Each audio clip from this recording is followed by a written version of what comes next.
y'all. Welcome back to Moments with Miss Amy. I am so glad you joined me today.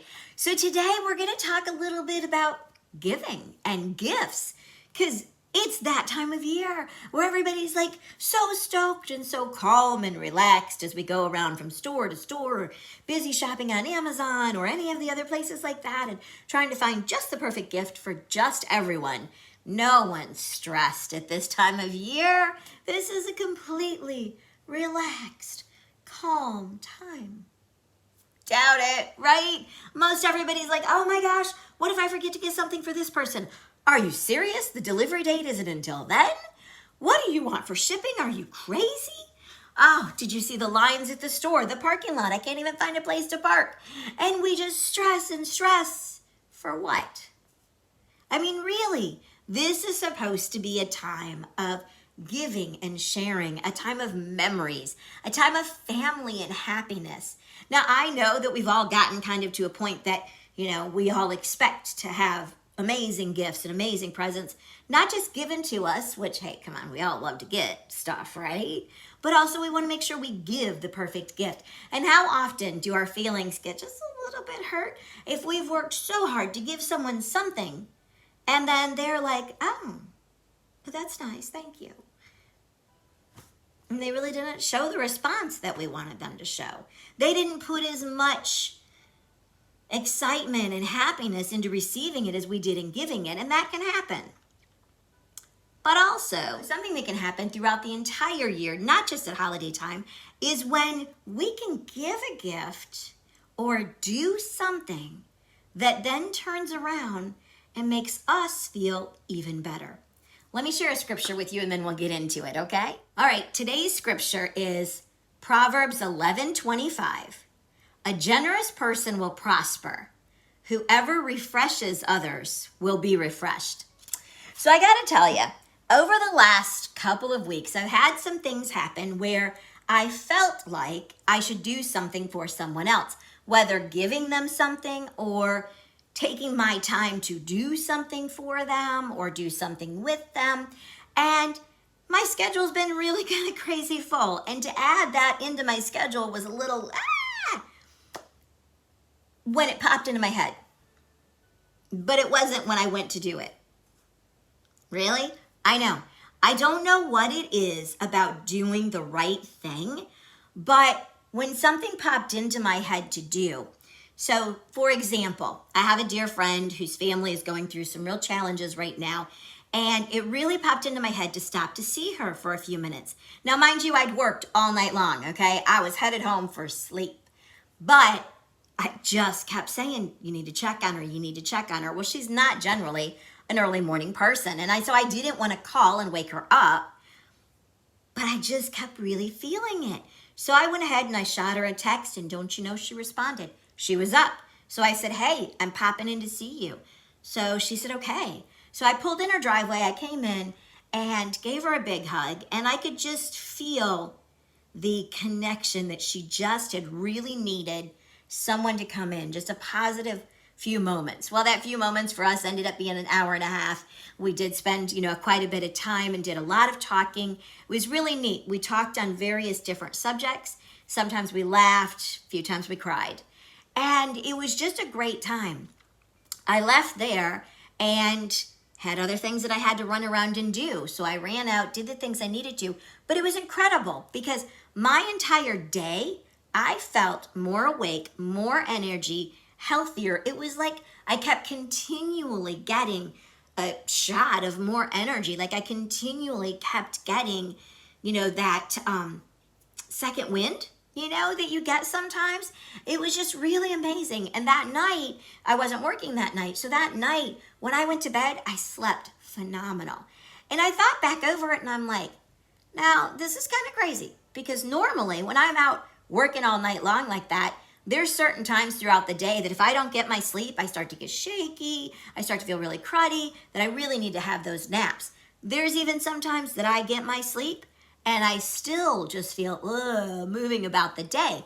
And yet this one here, I had done something that I needed to do that was the right thing, that blessed somebody else, that took from me, and yet it filled me up. even more.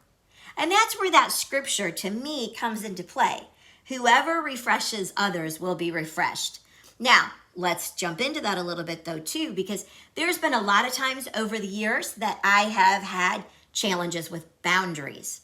And so boundaries are an important thing. If you're not familiar with them, for one, you can look up on Google or whatever. But for me, a boundary is setting in place my space, if that makes sense. That knowing that I can give to others and I can do for others and I can add more to my plate, but I have to have my space and know what I have available to give.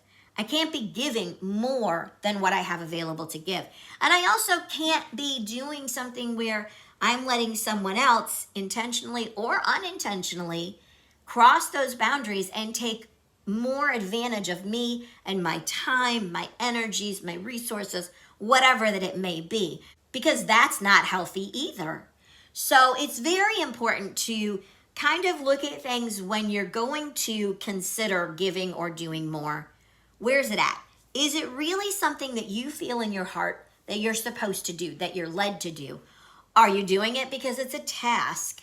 Are you doing it because, well, I'm going to be blessed if I give to everybody, so I'm just going to give to everybody so I can be blessed? That doesn't work like that, y'all. It really doesn't. We need to do it out of the generosity, out of the kindness of our heart. And we need to do it when we're led that way. I'll give you an example. Last night, I was on a meeting with one of my other businesses. I do a digital company online. And we were having a meeting, and there was someone there that I interacted with just for a short period of time. There was a breakout room, and we interacted. And it was a great interaction. Everything went well. But afterwards, I got a message real quick, and they wanted to know if I could be their inspiration partner.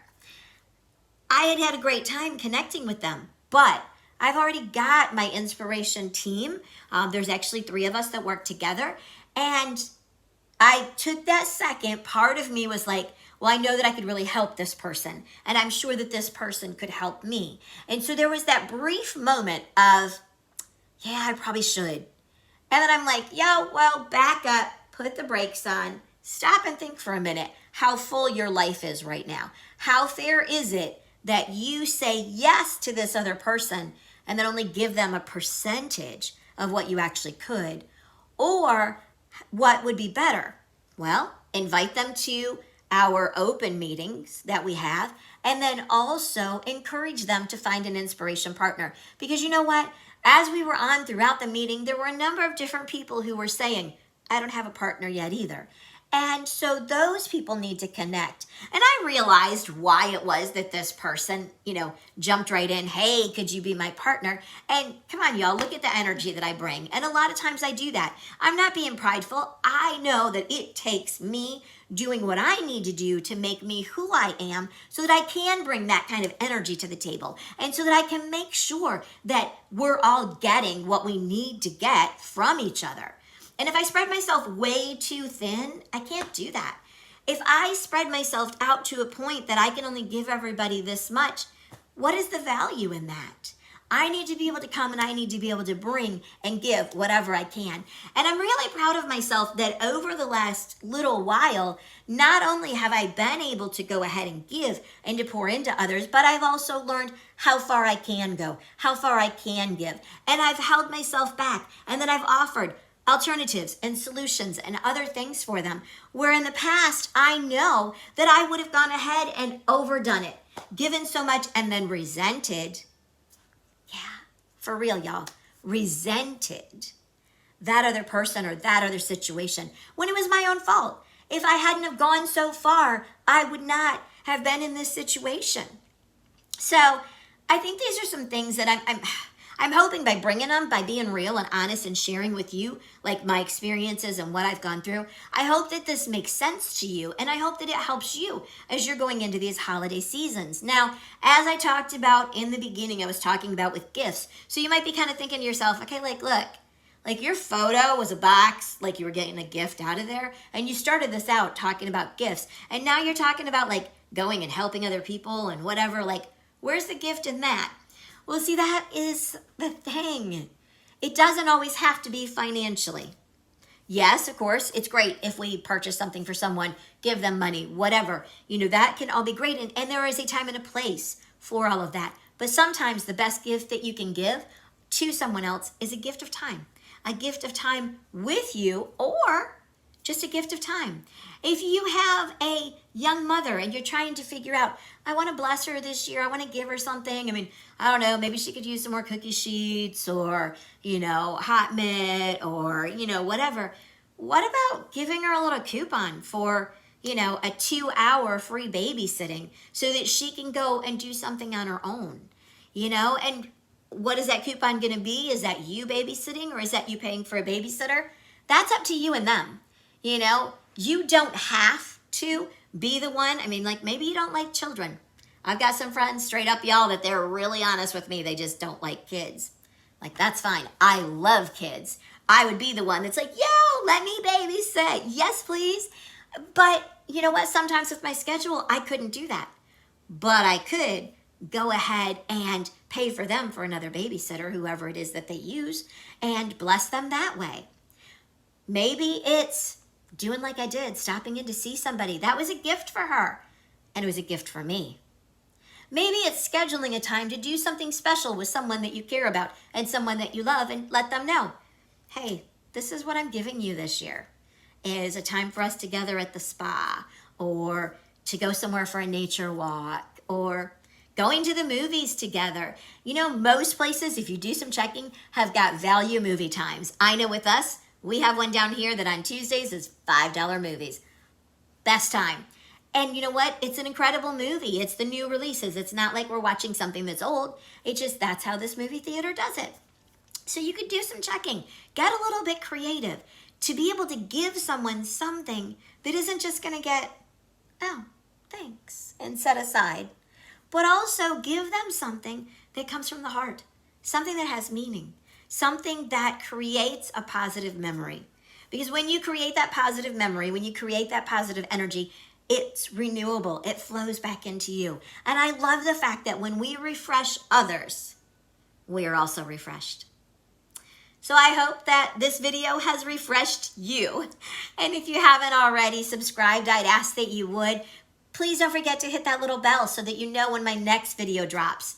And I want to thank you again for joining me for Moments with Miss Amy.